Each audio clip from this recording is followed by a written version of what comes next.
Пускам ви кратко видео, което олицетворява Общински съвет Силистра.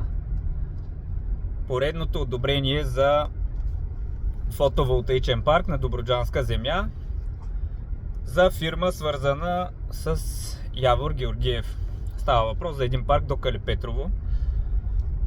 И докато за ГЕРБ, ДПС и Сабанов и групата на Сабанов знаем, че гласуват заедно по тези теми в полза на някои наши съграждани, какво може да си кажем за човекът, който е в листите на Румен Радев за община Силистра, който заедно с ГЕРБ, ДПС и останалите гласува за този фотоволтаичен парк. Гледайте.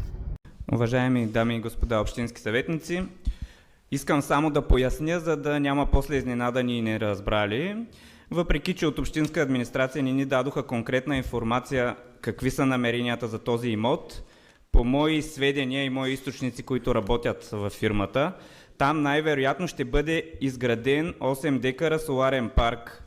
Нека бъде ясно за всички граждани, кои съветници подкрепят това и кои не. Просто след време знаем, че всички ще питат кой позволи това.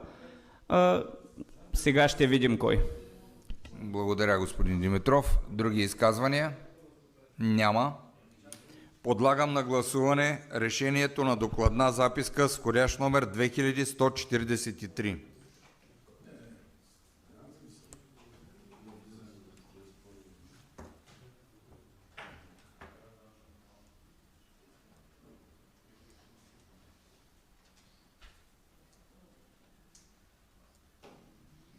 Има ли колеги не успели да гласуват?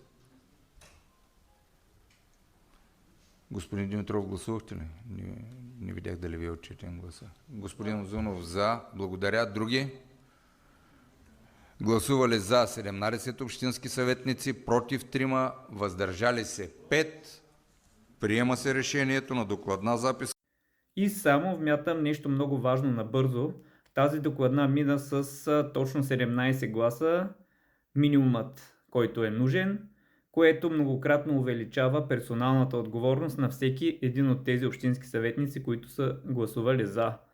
Тоест, дори един от тях да не беше гласувал за, докладната нямаше да мине.